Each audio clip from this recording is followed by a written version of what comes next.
بسم اللہ الرحمن الرحیم نحمده ونصلی علی رسوله الکریم اما بعد اللہم طاہر قلبی من النفاق وعملی من الریاء ولسانی من الکذب وعینی من الخیانة فإنك تعلم خائنة الأعين وما تخفي الصدور۔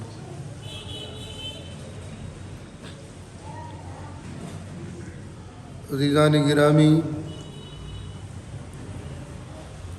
دنیا کب فنا ہوگی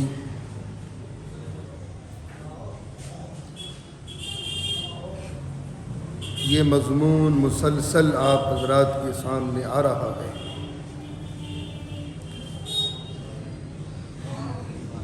اور آج کا جو درس جمعہ ہے اس مضمون کی آخری کڑی ہے۔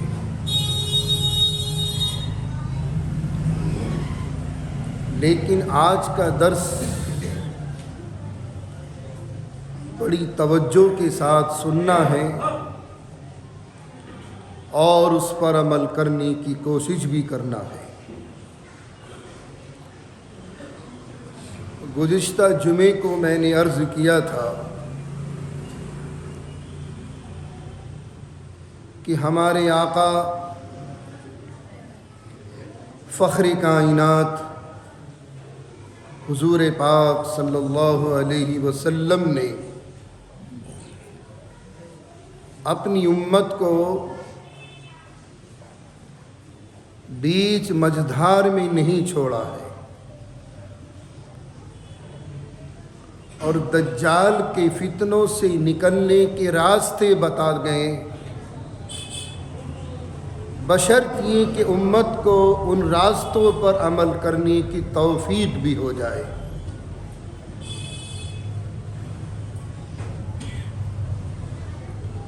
ورنہ آج کل ہمارا ایک ٹریڈ بن چکا ہے، سنی اور انسنی کر دی۔ یہ آج کا ٹریڈ ہے، سنی انسنی کر دی۔ ان فتنوں سے، خصوصاً دجالی فتنوں سے، دجال کی شرنگیزیوں سے جب نبیوں نے پناہ مانگی ہے تو ہماری اور آپ کی اوقات کیا ہے؟ تو اس نقطۂ نظر سے آج کا جو آخری درس ہے، پھر انشاءاللہ اس کے بعد جو میرا ٹاپک آئے گا، لباس کا شرعی حکم کیا ہے، اس موضوع پر انشاءاللہ درس جمعہ میں گفتگو ہوگی۔ اس سے پہلے ایک اعلان توجہ کے ساتھ سماعت کرتے چلیں۔ غالباً بل گیٹس کے الفاظ ہیں یا کسی اور ریسرچ اسکالر کے الفاظ ہیں، اس کرونا کے تعلق سے کہ یہ مسلسل 4 سال تک اتھل پتھل ہوتی رہے گی اس بیماری کی۔ بہرحال ویکسین اگر کسی شخص نے نہیں لگوائی، کسی بھائی کسی بہن نے، تو اس میں لیت و لال نہ کرے، ویکسین کا کورس مکمل کر لیں، اس میں کوئی خطرہ نہیں ہے۔ اس سے پہلے بھی بتا چکا ہوں، اس میں کوئی خطرہ نہیں ہے۔ اور یہ اومیکرون جو آیا ہے یہ ان کرونا سے زیادہ خطرناک ہے جو پیچھے آ کے نکل چکا ہے، اور حقیقت کے ان سے انکار نہیں کر سکتے آپ لوگ، کچھ نہ کچھ تو تھا۔ میں نے خود اپنی آنکھوں سے چشمدید مشاہدے کیے ہیں، قبرستان جا کر میتوں کے ڈھیر لگے ہوئے ہیں۔ شمشان گھاٹوں میں آپ نے سنا ہوگا، خبروں میں پڑھا ہوگا کہ مردوں کے ڈھیر لگے ہوئے تھے۔ چاہے یہ بیماری من جانب الناس ہی کیوں نہ ہو، لیکن کچھ تو ہے، یہ تو ماننا پڑے گا، اس کی حقیقت سے انکار نہیں کر سکتے۔ بہرحال میری رائے تو یہی ہے کہ جو ویکسین جو حضرات نہیں لگوائیں وہ لگوا لیں، اس میں لے تو لان نہ کریں۔ باقی اللہ محافظ ہے، اللہ نگہبان ہے۔ دجال کے فتنوں سے محفوظ رہنے کی پہلی دعا ذہن نشی کر لیجئے، اور اس حدیث پاک کے راوی حضرت سیدنا ابو ہریرہ رضی اللہ تعالیٰ عنہ کی ذات بابرکت ہے۔ صحابہ کرام کی محدثین کی جماعت میں صف اول میں ان کا شمار ہے۔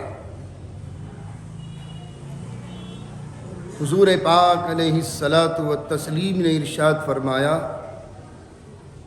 جب آپ نماز سے فارغ ہو جائیں، جب آپ نماز سے فارغ ہو جائیں تو 4 دعا مانگ لیا کرو۔ نمبر 1، عذاب جہنم سے پناہ۔ نمبر 2، عذاب قبر سے پناہ۔ نمبر 3، موت و حیات کے فتنوں سے پناہ۔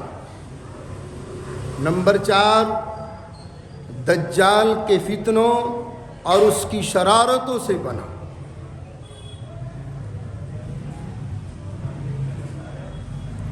ذہن میں بیٹھ گئی بات؟ ہر نماز کے بعد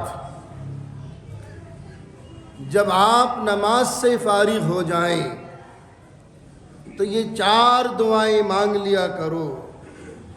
آئے اللہ ہمیں جہنم کے عذاب سے بچائیے، آئے اللہ ہمیں قبر کے عذاب سے بچائیے، آئے اللہ ہمیں موت و حیات کے فتنوں سے بچائیے، آئے اللہ ہمیں دجال کے فتنوں سے بچائیے۔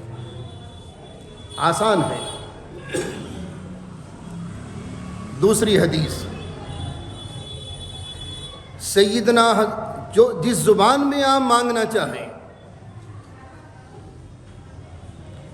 اللہ رب العزت والجلال ہر زبان سے واقف ہے۔ آپ نے مطاف میں دیکھا ہوگا کہ جس ملک کا جو باشندہ ہے اور جو زبان وہ جانتا ہے، اسی زبان میں اللہ سے مانگتا ہے، اسی زبان میں اللہ سے مانگتا ہے۔ اللہ سے بڑا علم کس کے پاس ہوگا؟ تو اللہ ہر زبان سے واقف ہے۔ دوسری حدیث، سیدنا حضرت عبداللہ ابن عباس رضی اللہ تعالی عنہما اس حدیث کے راوی ہیں۔ یہ وہ ابن عباس ہیں کہ جن کے حق میں ہمارے آقا نے دعا کی تھی، اے اللہ میرے چچا زاد بھائی کو قرآن کریم کا علم عطا فرما۔ بہت کم سنی میں، بہت کم عمری میں اللہ نے آپ کو مفسر قرآن بنا دیا تھا۔ حضرت سیدنا عبداللہ ابن عباس رضی اللہ تعالی عنہما اس حدیث کے راوی ہیں۔ ارشاد فرماتے ہیں کہ آقا جس طریقے سے ہمیں کلام پاک کو سکھاتے تھے، کلام پاک کو پڑھاتے تھے، اسی توجہ کے ساتھ یہ دعا بھی سکھاتے تھے۔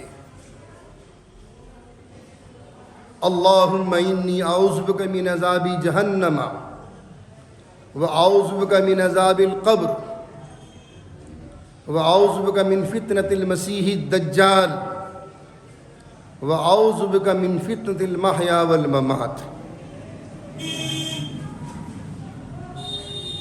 جہنم کے عذاب سے پناہ، قبر کے عذاب سے پناہ، موت و زندگی کے فتنوں سے پناہ اور مسیح دجال کے فتنوں سے پناہ۔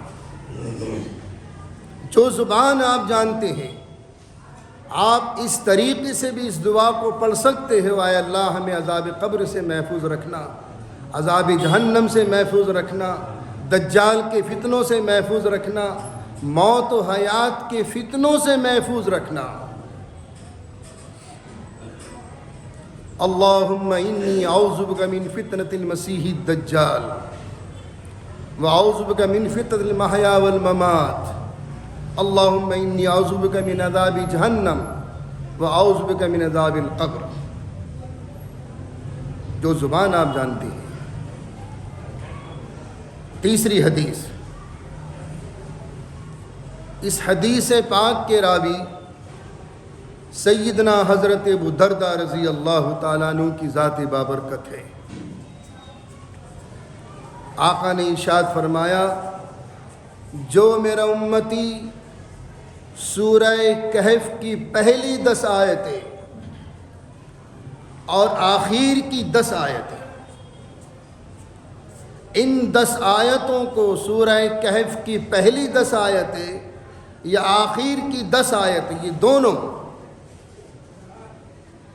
پڑھتا رہے گا، یاد کر لے گا، پڑھتا رہے گا، یاد کر لے گا، تو اللہ رب العزت والجلال اس کو دجال کے فتنوں سے محفوظ کر لے گا۔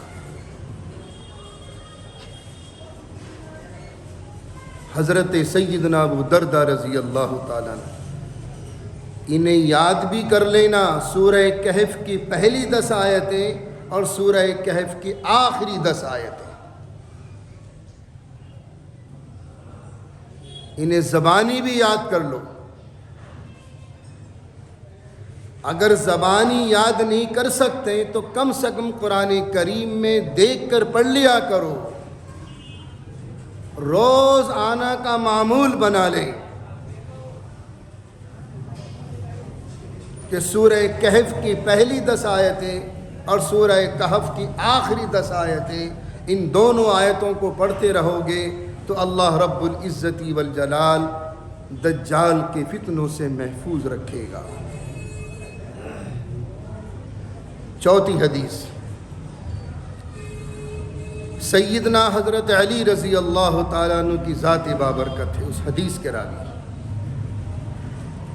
بہت امپورٹنٹ حدیث ہے،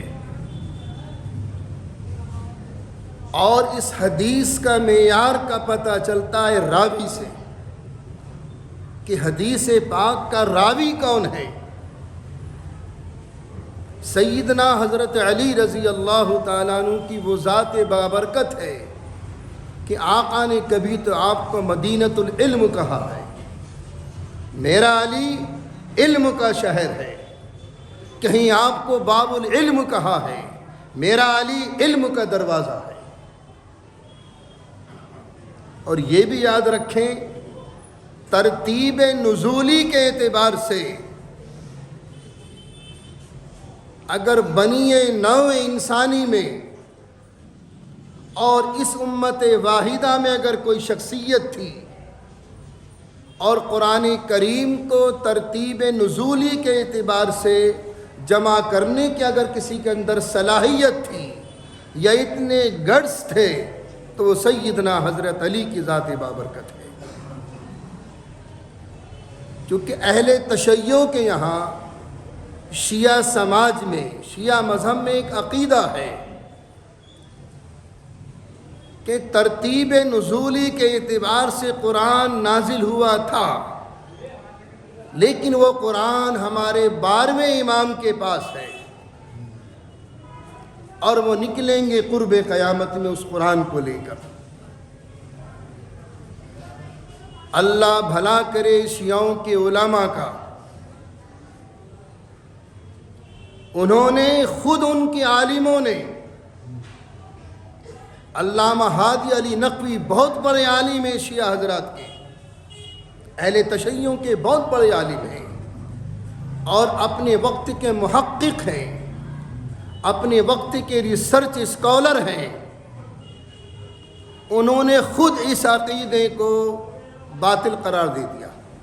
نہیں، ہمارے 12ویں امام کے پاس کوئی ایسا قرآن نہیں ہے جو ترتیب نزول کے اعتبار سے جمع کیا گیا ہو اور وہ ہمارے 12ویں امام کے پاس موجود، ایسا نہیں۔ یہ وہی قرآن ہے جس کو جبرائیل لے کر آئے ہیں، اسی پر ہمارا ایمان اور یقین ہے جو حضور پر اترا ہے۔ چونکہ بہت سی وحی تو ڈائریکٹلی وے میں بھی آتی تھی، لیکن صرف قرآن کریم کو لانے والے حضرت سیدنا جبرائیل امی علیہ الصلاۃ والتسلیم ہے۔ قرآن کریم کی کوئی چھوٹی آیت ہو، بڑی آیت ہو، کوئی سورت ہو، آپ کے علاوہ کوئی اور فرشتہ نہیں لے کے آیا۔ پھر جبرائیل کی اللہ نے کتنی تعریفیں کی ہیں قرآن کریم میں، وہ امین بھی ہیں، وہ بہادر بھی ہیں۔ بہرحال تو سیدنا حضرت علی رضی اللہ تعالیٰ عنہ اس حدیث کے راوی ہیں۔ آقا نے ارشاد فرمایا، جو میرا امتی جمعے کو سورہ کہف پڑھ لیا کرے گا ایک مرتبہ، جو میرا امتی جمعے کو سورہ کہف پڑھ لیا کرے گا، اللہ رب العزت والجلال اس جمعے سے لے کے آنے والے جمعے تک تمام فتنوں سے محفوظ رکھے گا۔ اور اگر اس بیچ میں دجال کا فتنہ رونما ہوگا تو اللہ تعالیٰ اس سورت کی برکت سے اس فتنے سے بھی، دجال کے فتنے سے بھی اس کے پڑھنے والے کو محفوظ رکھے گا۔ جو قرآن کریم کا ناظرہ پڑھنا جانتے ہیں، جو قرآن کریم کے حفاظ کرام ہیں، انہیں چاہیے کہ ہر جمعے کو سورہ کہف کی تلاوت کر لیا کریں، چاہے جمعے سے پہلے کر لیں یا جمعے کے بعد کر لیں۔ یہ آخری درس تھا، دنیا کب فنا ہوگی۔ انشاءاللہ ہو سکتا ہے اگلے جمعے کو میری غیر حاضری رہے، لیکن پھر بھی آئندہ جو میرا ٹاپک آئے گا، لباس کا شرعی حکم کیا ہے، انشاءاللہ اس کی تفصیل آئندہ جمعے سے آئے گی۔